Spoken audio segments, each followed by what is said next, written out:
수요 예배에 참여하신 우리 성도님들을 주님의 이름으로 축복합니다. 이 시간 다 함께 묵상으로 기도하며 영과 진리로 하나님 앞에 함께 예배 드리겠습니다.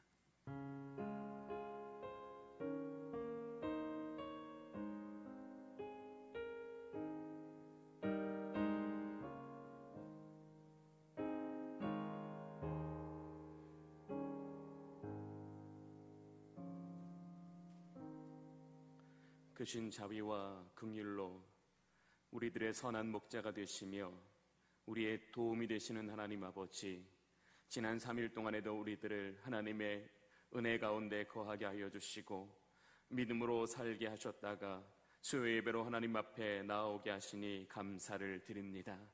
영과 진리로 하나님을 예배하는 성도들의 예배를 기뻐 받아 주시옵소서. 성령 하나님께서 이곳에 충만하게 임재하시어 오늘도 하나님의 그 은혜 앞에 겸손히 자신을 낮추고 여호와를 의뢰하는 사랑하는 주의 자녀들에게 주의 한없는 은혜와 복을 내려주시는 영적 예배되게 하여 주시옵소서. 예수 그리스도의 이름으로 기도하옵나이다. 아멘. 찬송가 301장 함께 찬송 부르시겠습니다. 301장입니다.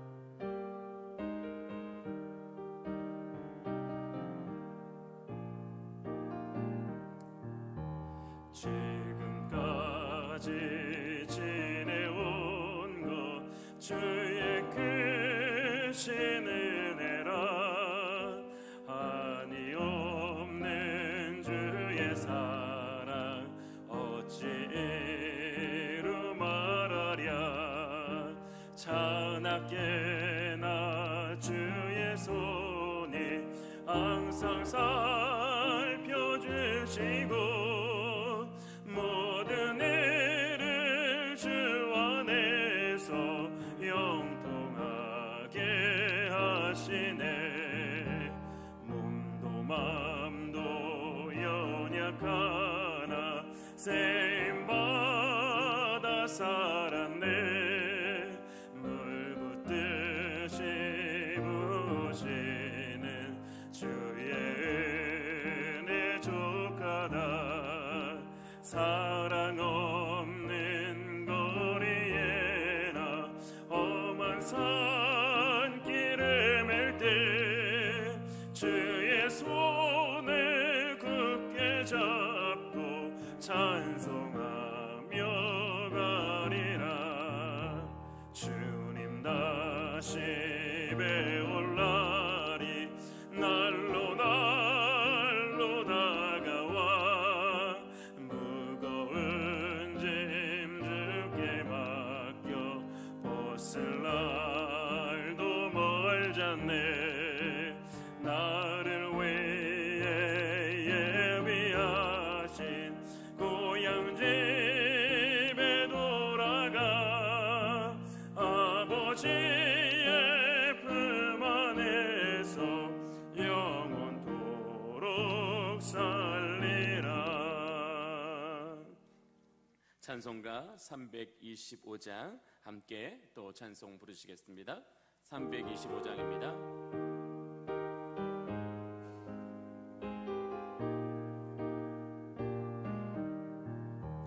예수가 함께 계시니 시험이 오나 겁없네. 기쁨의 근원 되시는 예수를 위해 삽시다.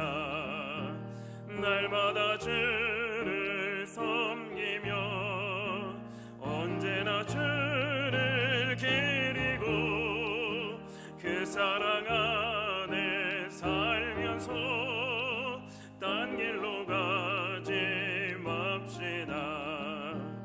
이 세상 사는 동안에 주 이름 전파하면서 무한한 복락 주시는 예수를 위해 삽시다. 날마다 주를 섬기며 언제나 주를 기리고 그 사랑 안에 살면서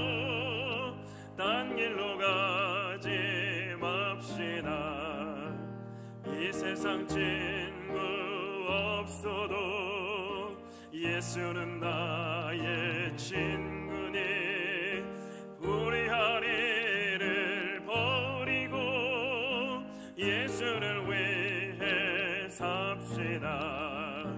날마다 주를 섬기며 언제나 주를 기리고 그 사랑 안에 살면서 딴 길로 가지 맙시다.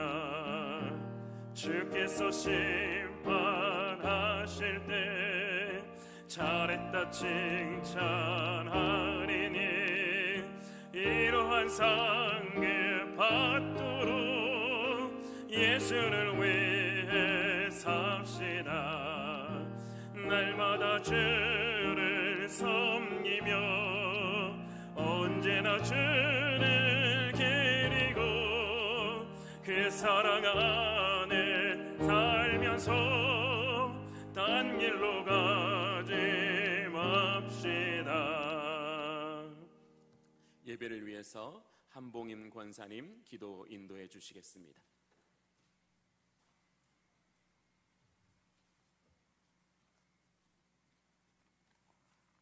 사랑이 많으신 하나님, 지난 날도 잘 지켜주시고 수요 저녁 예배 참석할 수 있도록 인도하여 주심을 진심으로 감사드립니다.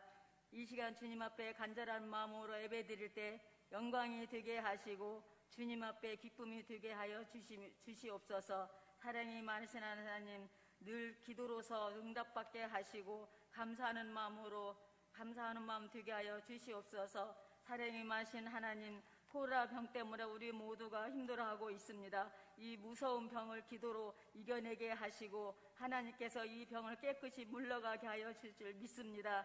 사랑이 많으신 하나님, 이 시간 말씀 전하실 목사님께 귀한 말씀 전할 수 있도록 인도하여 주시옵소서.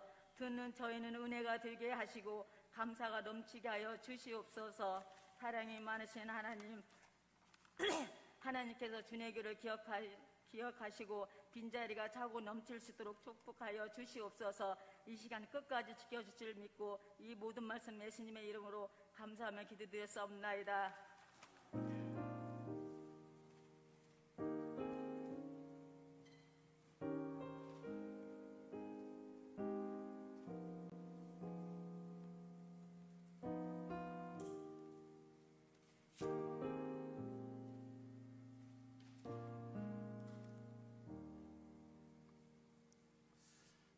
오늘 우리에게 주시는 하나님의 말씀은 구약성경 시편 74편 1절부터 23절까지의 말씀입니다.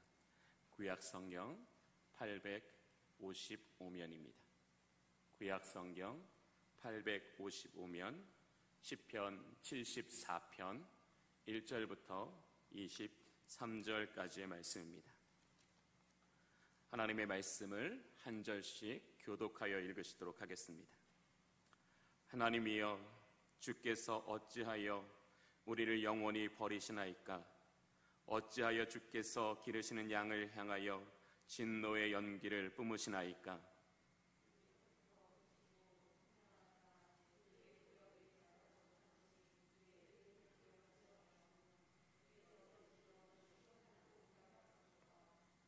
영구히 파멸된 곳을 향하여 주의 발을 옮겨 놓으소서. 원수가 성소에서 모든 악을 행하였나이다.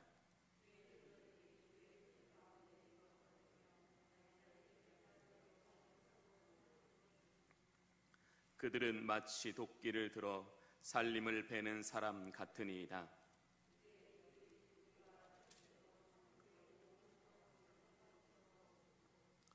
주의 성소를 불사르며 주의 이름이 계신 곳을 더럽혀 땅에 엎었나이다.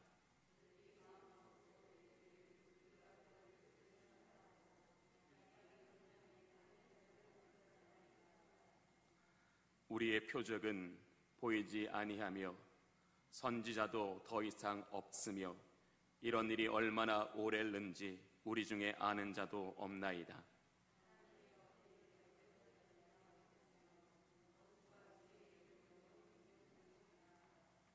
주께서 어찌하여 주의 손 곧 주의 오른손을 거두시나이까? 주의 품에서 손을 빼내시어 그들을 멸하소서.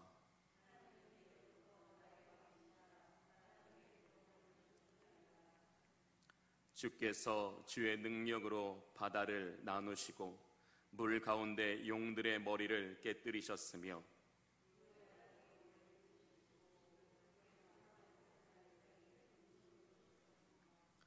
주께서 바위를 쪼개어 큰 물을 내시며 주께서 늘 흐르는 강들을 마르게 하셨나이다.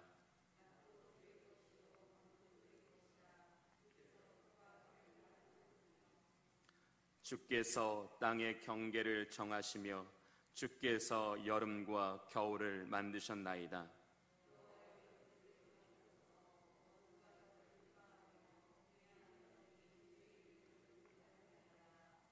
주의 맷비둘기의 생명을 들짐승에게 주지 마시며 주의 가난한 자의 목숨을 영원히 잊지 마소서.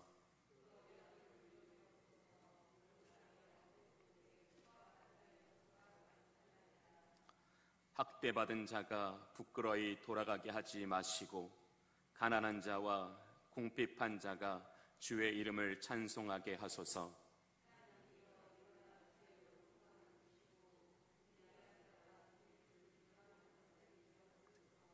함께 읽겠습니다. 주의 대적들의 소리를 잊지 마소서. 일어나 주께 항거하는 자의 떠드는 소리가 항상 주께 상달되나이다. 아멘. 우리 수요 예배 때는 우리 말씀을 좀 펴놓으시고 제가 말씀 한 구절 한 구절을 좀 자세하게 설명드리는 것을 함께 참고하시면서 우리가 말씀의 은혜를 나누면 더 좋을 것 같습니다. 열왕기하 24장 1절을 보면 남유다 왕 여호야김 왕 때에 바벨론 왕 느부갓네살이 유다를 침공하였습니다. 이때가 BC 605년입니다. 바벨론 왕 느부갓네살은 바로 이때에 우리가 잘 알고 있는 다니엘을 포로로 붙잡아 갔습니다. 그때에 유다의 왕족들과 귀족 집안 사람들을 포로로 잡아갔으며 예루살렘 성전의 각종 보물들과 기구들을 탈취하였습니다. 그러나 바벨론의 침공은 여기서 그치지 않았습니다. 총 4번에 걸쳐 유다를 침공하여 바벨론은 유다 사람들을 진멸하였고 왕궁을 불태웠으며 성전을 처참하게 무너뜨렸습니다. 유다는 최후 1년 6개월 동안 끝까지 저항하였으나 BC 586년 마침내 멸망하고 말았습니다. 유다는 20년이라는 시간 동안 철저하게 바벨론에 의해 짓밟히고 무너졌습니다. 그럼에도 불구하고 유다의 남은 사람들은 하나님의 성전이 예루살렘 가운데 있는 동안에는 하나님께서 그 택하신 백성을 보호하심으로 절대로 나라를 빼앗기지 않을 것이라는 교만으로 인해서 악에서 돌이키지 않았고 우상을 내버리지도 않았습니다. 하나님은 이러한 이스라엘 민족의 교만과 잘못된 신앙을 심판하시기라도 하신 그들의 눈 앞에서 하나님의 성전이 처참하게 무너지는 것을 목격하게 하셨습니다. 그들이 그렇게 이스라엘 성전, 예루살렘의 성전이 있는 동안에는 하나님의 임재가 우리 가운데 있는 동안에는 세상에 그 무엇도 우리를 무너뜨릴 수 없다라고 그렇게 교만하게 생각했던 그들의 모든 생각들과 바램들이 처참하게 무너져 내렸습니다. 시편 74편은 시인이 하나님을 능욕하는 원수들을 심판하실 것과 그 택하신 백성을 구원하시기를 요청하는 탄원시입니다. 오늘 보면 시편 74편을 보면 시인은 하나님을 천지와 만물의 주관자이시라고 고백하고 있습니다. 13절을 보겠습니다. 주께서 주의 능력으로 바다를 나누시고 물 가운데 용들의 머리를 깨뜨리셨으며 낮도 주의 것이요 밤도 주의 것이라 주께서 빛과 해를 마련하셨으며 18절에 여호와여 이것을 기억하소서라고 이야기하고 있습니다. 또 하나님은 온 천하의 왕이심을 고백하고 있습니다. 12절을 보겠습니다. 하나님은 예로부터 나의 왕이시라 사람에게 구원을 베푸셨나이다. 그리고 하나님은 연약한 자의 도움이시며 구원이시라는 것을 이야기하고 있습니다. 19절 보겠습니다. 주의 맷비둘기의 생명을 짐승에게 주지 마시며, 이 맷비둘기는 이 지금 고난 가운데 있는 유다 백성을 말하는 거죠. 들짐승은 바벨론을 말하는 겁니다. 주의 가난한 자의 목숨을 영원히 잃지 마소서. 21절에 학대받은 자가 부끄러이 돌아가게 하지 마시고 라고 이야기하시면서 하나님은 가난한 자들과 연약한 자들을 구원하시는 하나님이시다라는 것을 이야기하고 있습니다. 즉 시인은 하나님은 천지와 만물의 주관자이시며 온 땅의 왕이시므로 악인들의 죄와 그 불의를 심판하시므로 악인들이 하나님을 능욕하지 못하게 하시며 세상의 불의와 세상의 죄를 심판하시고 택하신 백성과 연약한 자들을 구원하심으로 하나님은 사랑의 하나님이시고 하나님은 공의의 하나님이시라는 사실을 온 세상에 드러내시기를 이 시인은 지금 간절히 구하고 있는 것입니다. 시인의 이러한 기도는 하나님께서 원수들을 통하여서라도 이 땅의 죄와 불의를 심판하시며 또 그 택하신 이스라엘 민족도 자신들의 죄를 깨닫는 영적인 시간이 되게 하시기를 간구하는 것입니다. 이스라엘 민족들이 그들이 하나님이 기르시는 양이요 1절에 있습니다. 언약의 백성이라는 것을 깨달아 거룩한 삶을 회복하는 회복의 시간이 되게 하시기를 오늘 이 시편을 통해서 간구하고 있는 것입니다. 그냥 이 시편의 내용을 표면적으로만 읽는다면 이 시인은 마치 하나님 앞에 탄식이라도 하듯 원망이라도 하듯 왜 하나님은 우리 민족을 이 고난 가운데 돌보지 않으십니까? 왜 우리 민족을 영원히 이 원수들의 손에서 끝나게 하십니까? 라고 그렇게 하나님 앞에 탄식하듯 외치는 시처럼 보이지만 실제로 아삽은 이 시편을 통해서 하나님의 공의로운 심판이 하나님의 그 사랑의 구원이 이방과 그 택하신 이스라엘 민족을 향하여 온전히 하나님의 뜻을 이루시기를 간절히 구하고 있는 내용으로 우리는 볼 수 있습니다. 시편 74편처럼 하나님께서는 그 택하신 백성의 죄를 돌이키시기 위해서 거룩한 삶을 회복하게 하시기 위해서 일하시는 하나님이십니다. 하나님께서 그 택하신 백성을 구원하시기 위해 일하신다는 것은 저와 여러분에게 최고의 축복입니다. 우리가 이 세상에서 번영하고 우리가 이 세상에서 평안을 누리는 것보다 더 우리에게 주시는 최고의 축복은 하나님이 오늘 저와 여러분을 위해서 일하신다는 것입니다.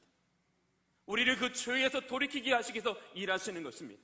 우리가 이 패역한 세대를 닮지 않고 하나님의 거룩한 백성 되어 살아갈 수 있기를 위하여 일하신다라는 것입니다.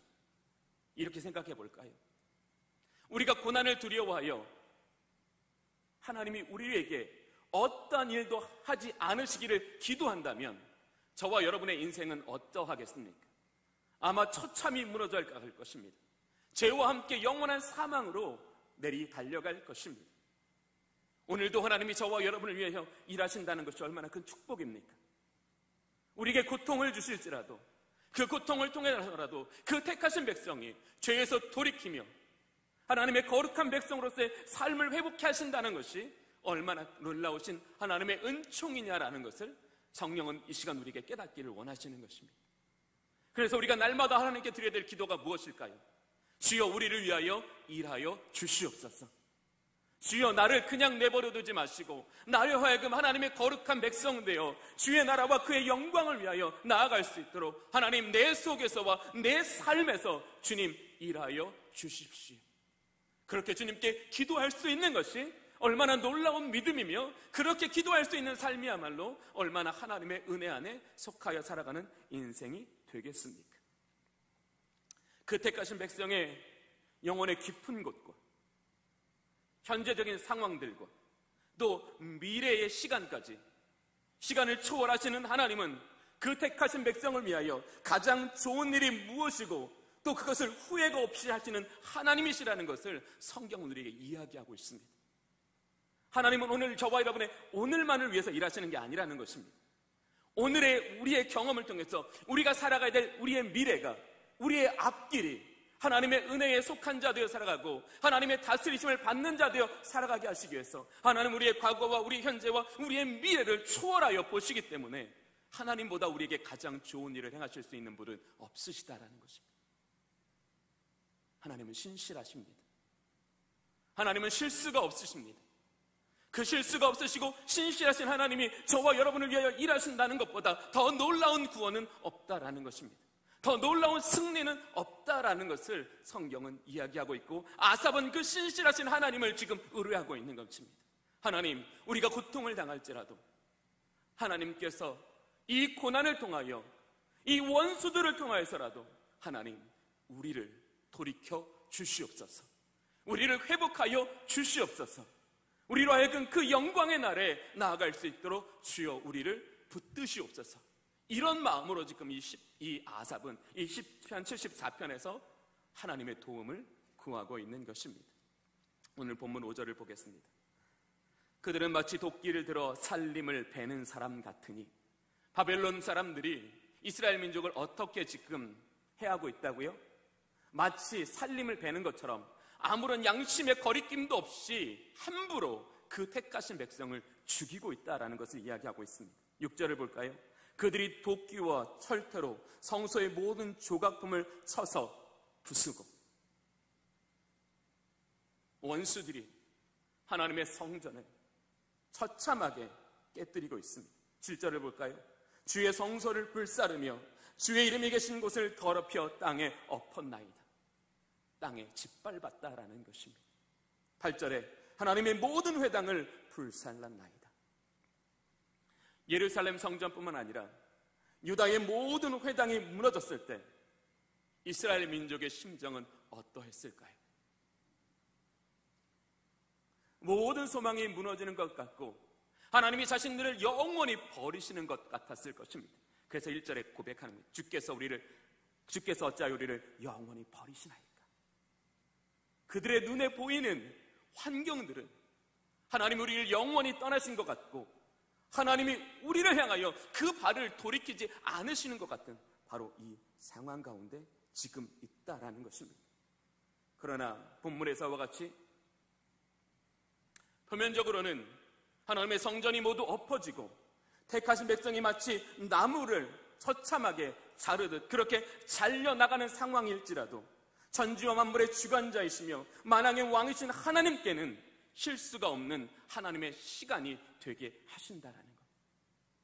우리의 눈에 보기에는 심판이고 우리의 눈에 보기에는 끝이라고 생각되는 바로 그 순간도 실수가 없으신 하나님의 시간이라는 것. 북이스라엘 민족과 남유다는 각각 아수르와 바벨론에 의해서 멸망을 당하였습니다. 그러나 이것은 어느 날 갑자기 그들에게 찾아온 것이 아닙니다. 에레미야 25장 11절 이하를 보면 하나님은 선지자를 통하여 유다의 멸망과 유다가 바벨론에서 70년 동안 포로가 될 것을 분명하게 예언해 주셨습니다. 하나님은 이스라엘 민족에게 회개의 기회를 주셨고 그들이 주께로 돌이킬 수 있는 날을 분명히 주셨습니다. 그러나 그들의 죄는 하나님의 말씀을 그 마음에 두기를 거부하게 하였으므로 그 하나님의 말씀이 그들 속에 있지 아니하므로 그들은 오늘 이렇게 비참하고 모든 것이 끊어진 것 같은 그런 날을 볼 수밖에 없었습니다. 이스라엘 민족의 깊은 죄는 그들의 눈과 그들의 마음을 멀게 하였고 하나님의 말씀을 청종하지 아니하였으므로 자신의 죄로 인한 죄의 징계를 받게까지 되었습니다. 그것이 바로 1절부터 11절까지의 내용입니다. 하나님은 하나님의 목소리를 청종하지 않고 그 죄에서 돌이키지 않는 교만에 대하여 간과하지 않으시는 하나님이시라는 것을 1절부터 11절까지의 말씀을 통하여 그들에게 보여주시는 것입니다. 성경에서 강조하시는 하나님의 절대적인 속성은 사랑의 하나님이시다라는 것입니다. 우리는 성경에서 하나님께서 그 택하신 백성을 위하여 행하시는 일들과 그의 아들 독생자 예수 그리스도를 우리에게 보내주시는 그 하나님의 사랑을 그 누구도 의심하지 않습니다. 노아의 홍수 심판 이후 하나님은 아브라함과 언약을 맺음으로써 그 언약을 통해서 그 택하신 백성 이스라엘의 삶을 인도해 주시며 그들의 삶을 권능으로 붙들어 주셨습니다. 하나님께서 아브라함과 계약을 맺으신 것은 하나님께서 그들의 삶으로 깊이 들어가시며 그들을 온전히 붙잡으시겠다는 하나님의 은혜입니다. 아브라함이 하나님의 말씀에 순종하여 나아갔을 때 하나님은 아브라함의 생명에 위협이 당할 때마다 하나님은 자신을 계시하여 바로에게 자신을 나타내심으로써 아브라함은 내 택한 종이니 그의 생명을 어찌하지 말라고 분명히 자신을 계시하시기까지 하면서 그 택하신 종의 생명을 위험 가운데서 붙들어 주시는 하나님이셨습니다. 야곱이 그 형 에사의 낯을 피하여 하란으로 도망가였을 때에 그 외삼촌 라반은 야곱을 속여 빼앗으려고 하였지만 하나님은 야곱에게 은혜를 베푸심으로 그가 그 어느 것도 빼앗기지 않도록 그의 삶을 온전히 도와주셨습니다. 하나님은 요셉이 형들의 미움을 받아 애굽에 팔리고 보디발 장군의 노예가 되었을 때에도 하나님은 요셉에게 은혜를 입게 하셨습니다. 요셉으로 말미암아 보디발 장군의 집에 형통하게 하심으로 이 요셉이라는 사람이 정말 이 이방의 땅에서도 사랑받는 사람으로 인정받는 사람으로 그가 그 꿈을 향하여 나아갈 수 있도록 그를 도와주셨습니다. 아브라함과 야곱과 요셉을 통하여 우리는 어떤 하나님을 알 수 있습니까? 사랑의 하나님을 알 수 있습니다. 우리가 약할 때라도 우리가 부족할 때라도 우리를 위하여 자신을 나타내시기까지 하면서 우리의 생명을 도우시고 우리의 길을 인도하시며 우리에게 복을 주시는 하나님이시라는 것을 우리는 알 수 있습니다. 성경은 그 택하신 백성을 향한 하나님의 사랑의 이야기입니다. 그리고 사랑하시기 때문에 구원하시는 이야기입니다. 이런 관점으로 오늘 본문의 내용을 보신다면 하나님께서 오늘 이스라엘 민족에게 행하시는 일은 결코 쉽게 이해되지 않습니다. 우리는 이렇게 물을 겁니다. 하나님 꼭 심판을 통해서만 하나님은 그 일을 이루실 수 있나요? 우리는 하나님께 그렇게 기도하지 않습니까? 자신의 죄를 분명히 알면서도 하나님께서 우리를 징계하심으로 돌이키게 하시기보다는 우리가 징계 없는 돌이킴을 선호하는 경우가 더 많다라는 겁니다. 왜? 그러면서 우리 하나님은 사랑의 하나님이시기 때문에 우리에게는 징계보다 더 좋은 방법으로 우리를 돌이키시기를 기대하는 것이 사실입니다. 우리가 가장 기본적으로 갖는 생각은 하나님은 우리를 사랑하시기 때문에 우리를 모든 환난에서 지켜주셔야 한다라고 생각합니다.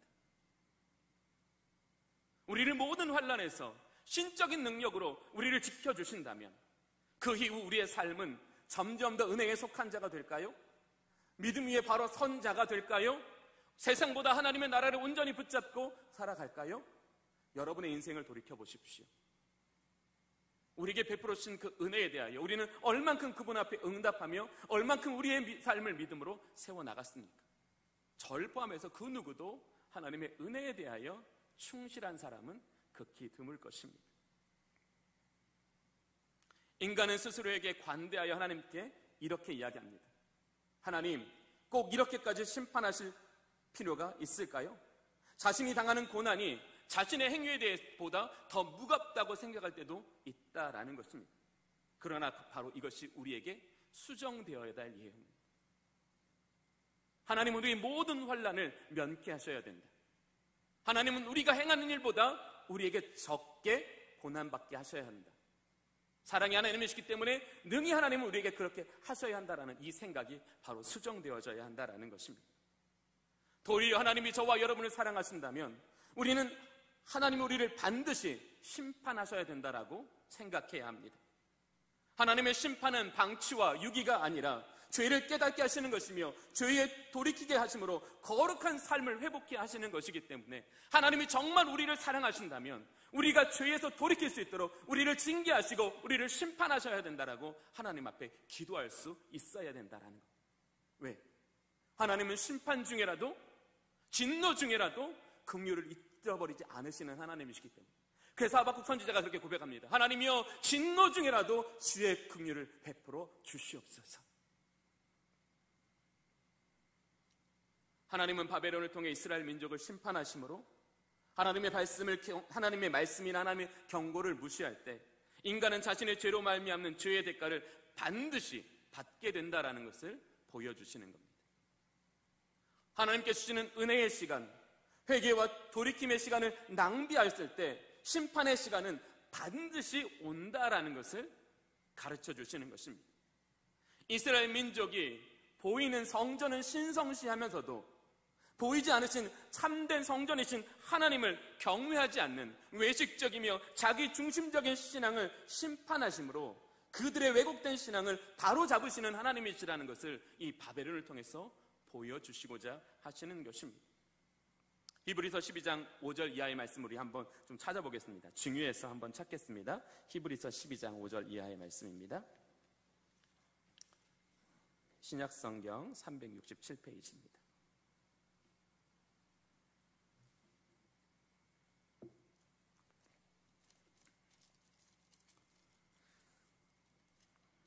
오 절 말씀을 보겠습니다.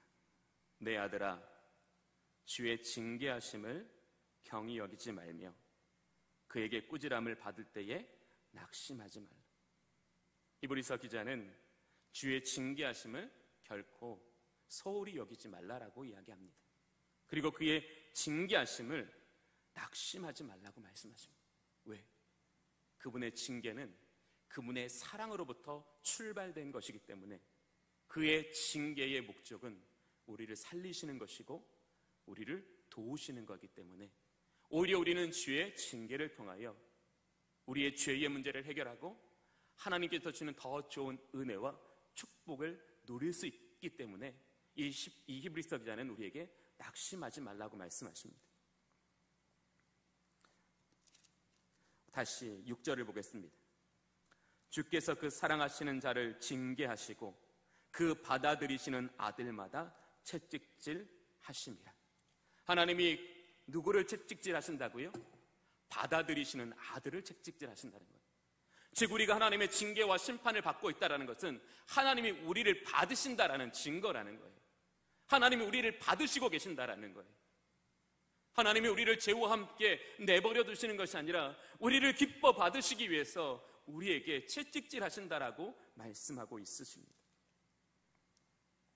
그러면서 7절에 하나님이 아들과 같이 너희를 대우하시나니, 우리를 어떻게 대우하신다고요? 아들과 같이 대우하시나니 어찌 아버지가 징계하지 않는 아들이 있으리요. 아버지가 정말 사랑의 아버지라면 그 아버지는 그 자녀의 죄를 침묵하지도 방관하지도 않는다고 말씀하십니다. 10절 보겠습니다. 그들은 잠시 자기의 뜻대로 우리를 징계하였거니와 오직 하나님은 우리의 유익을 위하여 그의 거룩하심에 참여하게 하시느니라. 여기서 말하는 그들은 바벨론은 아니겠지만 우리가 비교해 생각해 본다면 바벨론은 자기의 뜻대로 이스라엘 민족을 징계하지만 고통스럽게 하지만 오직 하나님은 우리의 유익을 위하여 그들을 사용하셨다라는 것입니다. 우리의 거룩하심에 참여하게 하시기 위해서 그들을 통하여 일하셨다라는 것입니다. 11절 보겠습니다. 무릇 징계가 당시에는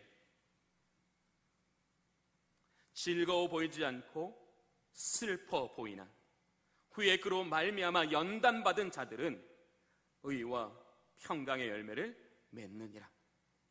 우리가 고통스럽다고 생각하는 그 시간이 어떤 시간이라고요? 연단의 시간이라고요.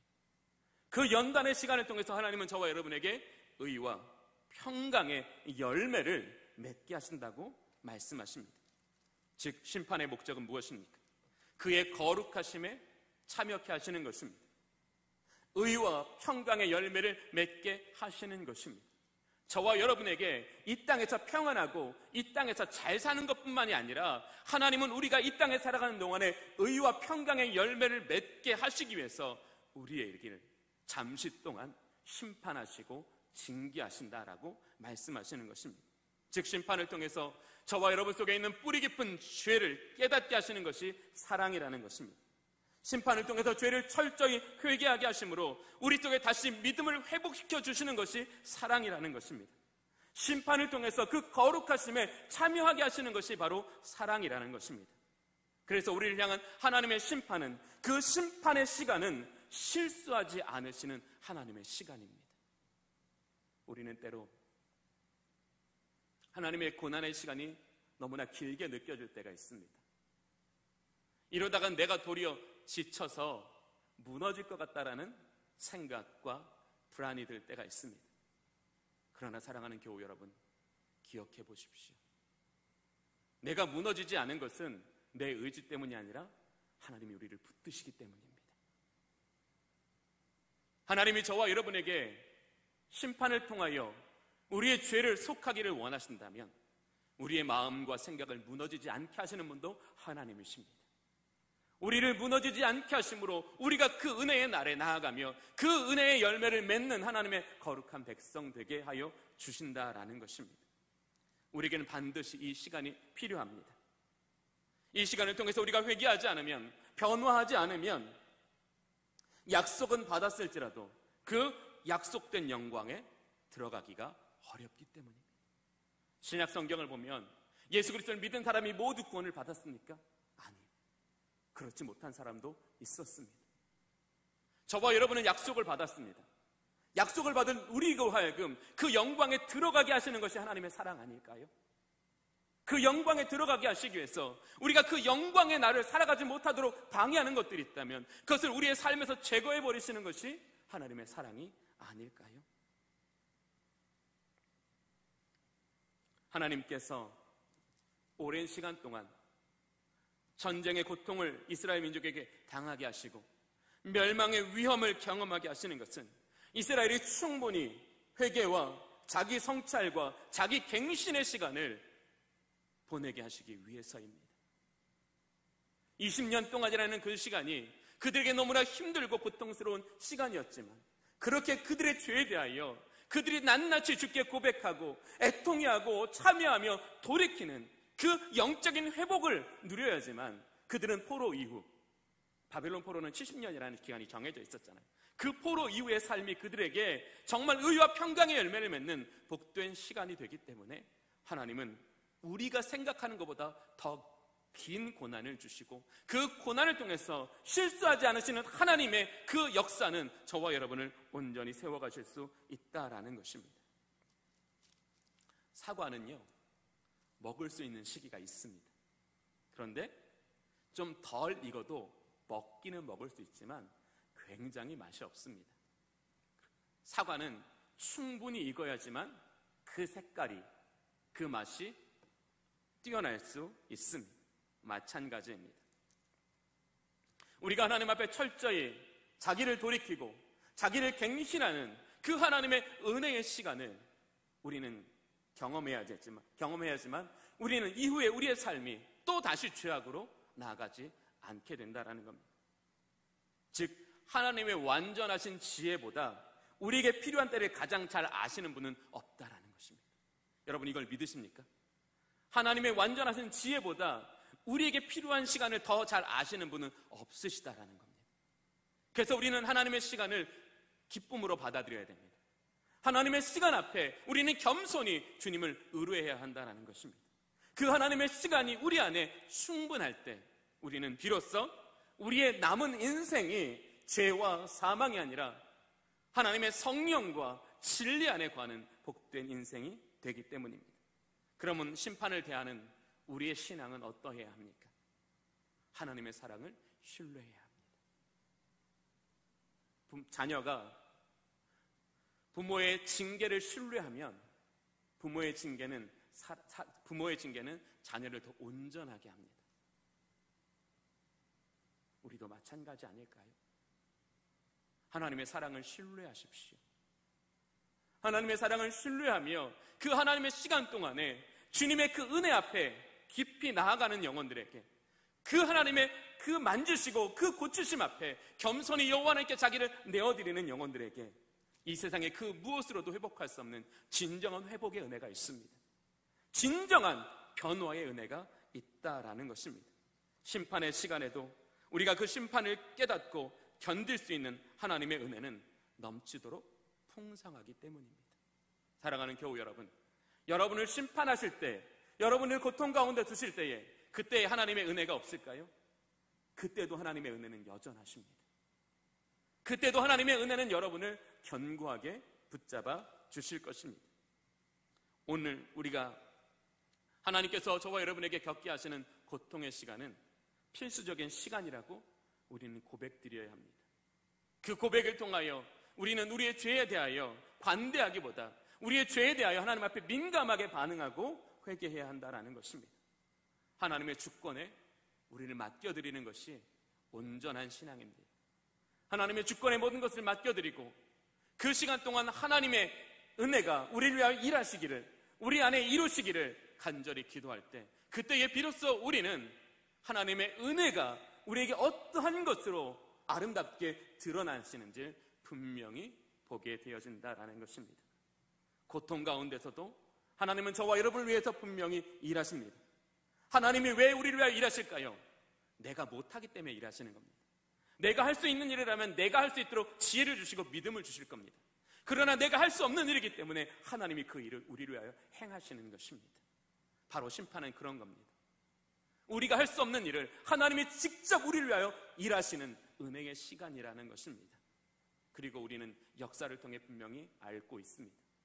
때가 참에 하나님께서 그 택하신 백성을 그 포로된 땅에서 구원하여 주셨습니다. 이것이 우리를 향한 하나님의 사랑입니다. 우리는 실수가 없으신 하나님의 시간을 통해서 온전한 변화를 경험해야 합니다. 정금이 되는 과정 가운데는 반드시 불의 연단이 필요합니다. 이 시간을 통해서 우리의 물순물을 제거하는 기회로 삼아야 합니다. 이 시간을 통해서 우리의 삶이 진리 위에 바로 세워지는 삶을 경험해야 한다라는 것입니다. 오늘 이 본문으로 다시 돌아가 보면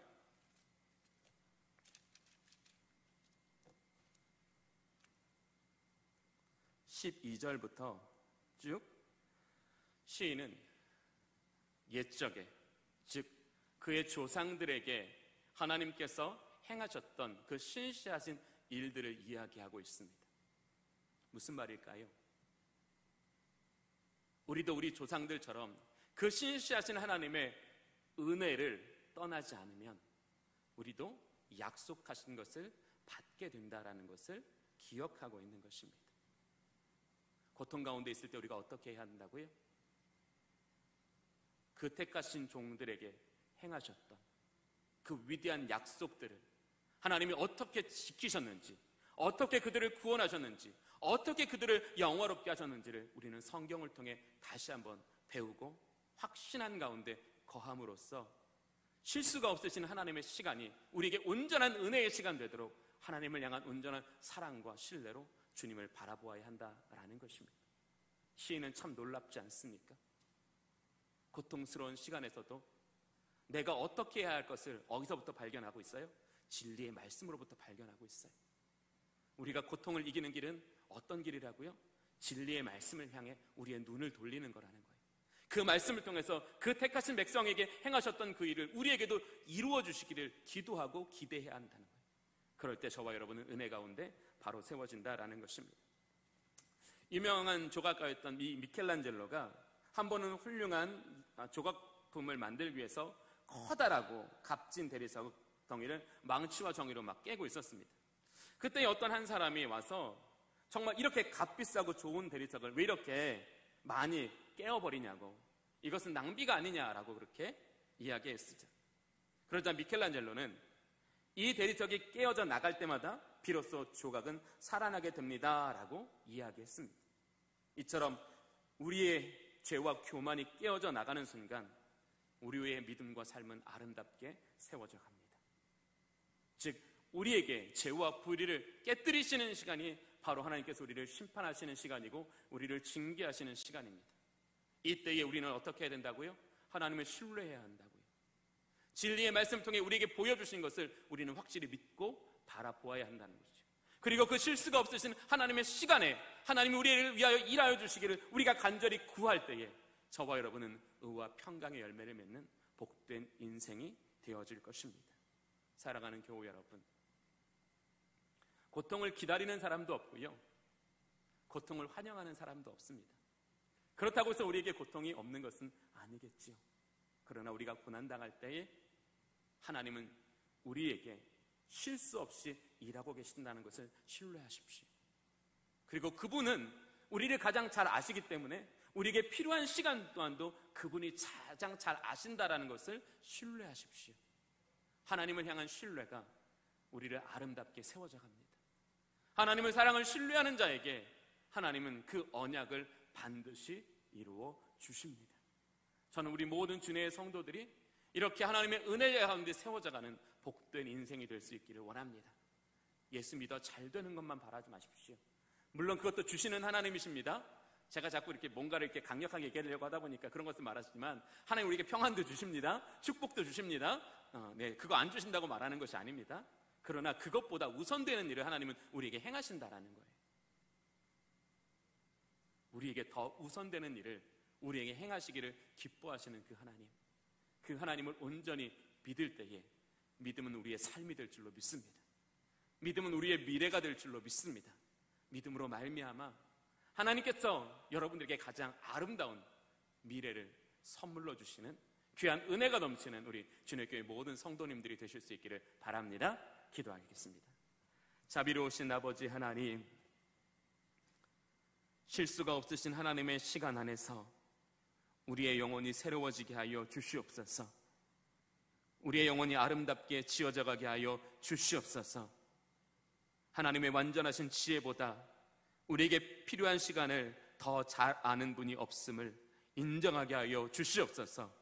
하나님의 시간 동안 우리로 겸비하여 주님을 의뢰하게 하시고 진리의 말씀을 통하여 우리에게 행하실 일들을 신뢰하게 하여 주시옵소서.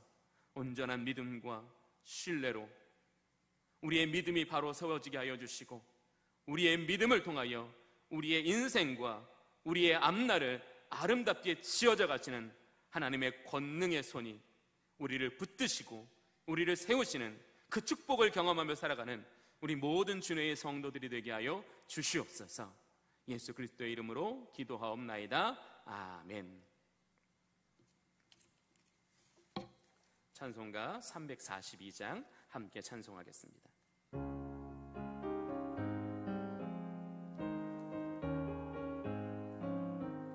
너 시험을 당해 죄 짓지 말고 너 용기를 다해 곧 물리치라.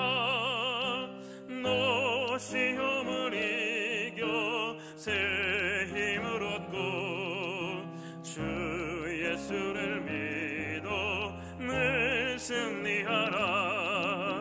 우리 구주의 힘과 그의 위로를 빌라. 주님 내 편에 서서 항상 도시니 나의 친구를 삼가 잘 선택하고 너행을 삼가 늘 조심하라.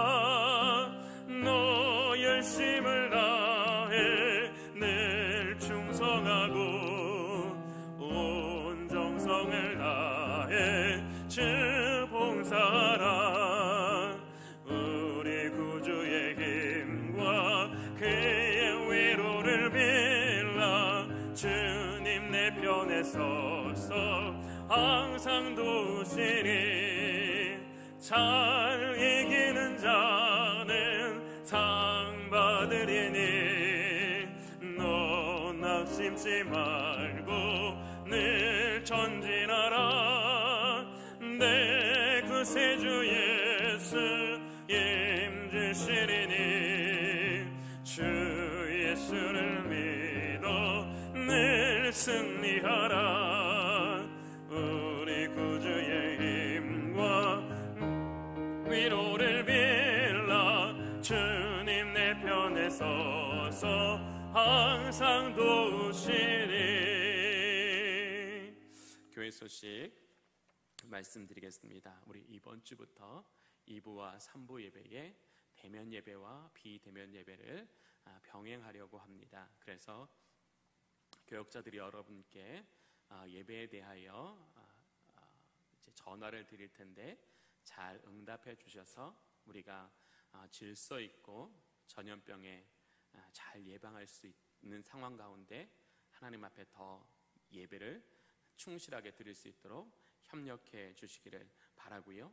또 제2차 153 미라클 이제 2주 남았더라고요. 2주가 채 안 남았죠. 이제 1주 반 남았는데 우리가 끝까지 유정의 미를 잘 거두고 또 한 생명을 위해 기도하는 우리들에게 또 하나님께서 어떠한 은혜를 베풀어 주셨는지를 끝까지 우리가 함께 은혜로 기다리는 그런 복된 저희들이 될 수 있기를 바라고요. 그래서 8월 29일 우리 예배 봉사자들을 우리 주보에 기록해 놓았습니다. 주보를 참조하셔서 2부와 3부 교육관과 본당의 안내를 담당하시는 분들은 꼭 예배를 잘 섬겨주시기를 바라고요. 또 오늘부터 계속 우리 수요예배도 이렇게 대면 예배와 비대면 예배를 병행하여 드리려고 합니다. 시편을 강해하고 있어요. 저희가 이 시편의 어떤 그런 한 구절 한 구절 그 말씀의 깊은 것을 깨닫고 확인하는 것보다 우리에게 더 좋은 일은 없는 것 같습니다. 여러분들께서 다음 주에는 우리 몇 편 설교할까요? 75편이겠죠? 네, 한번 읽어오시면 훨씬 더 좋겠죠? 네, 한번 더 읽어오시면 제가 여러분들에게 말씀을 나눌 때에 훨씬 더 이해도 잘 되시고 공감하는 것도 충분히 더 좋아하시리라고 생각합니다. 저는 우리 주님의 교회 성도들이 믿음 위에 세워지시기를 축복합니다. 믿음보다 더 우리에게 값진 선물은 없습니다. 저는 우리에게 주신 하나님의 최고의 선물은 믿음이라고 생각합니다. 그 믿음을 통해서 우리를 가장 아름답게 세워가시는데 그것을 무엇을 통해 이루신다고요? 사랑을 통해 이루신다고요. 그래서 우리는 그 신실하신 하나님 앞에 감사하고 감격할 것밖에 없는 것 같습니다. 오늘 예배에 나오셔서 너무 감사를 드리고요. 우리가 이 수요 예배도 꼭 여러분들 시간을 구별하여 하나님 앞에 온전히 드리시기를 원합니다. 그래서 이 예배를 통해서도 우리 주님의 교회가 더 건강한 교회, 더 말씀의 깊은 뿌리가 박힌 교회로 성장해 나가기를 기대합니다. 우리 사랑하는 여러분들도 사모하며 이 시간을 함께 참여해 주시기를 부탁드립니다. 함께 기도하겠습니다. 지금은 우리 구주 예수 그리스도의 은혜와 하나님 아버지의 크고 풍성하신 사랑과 성령 하나님의 내주 역사 감동케 하심의 그 은혜가 쉴 수가 없는 하나님의 시간 안에서 우리를 가장 아름답고 존귀하며 거룩한 자로 세워나가시는 그 하나님의 은혜 안에 영적인 변화와 영적인 회복을 누릴 수 있는 그것을 결단하고 돌아가는 모든 주님의 교회 성도들의 머리 위에와 그들의 삶과 그들의 행하는 모든 일들 가운데 이제로부터 영원토록 항상 함께 계시옵기를 간절히 축원하옵나이다. 아멘.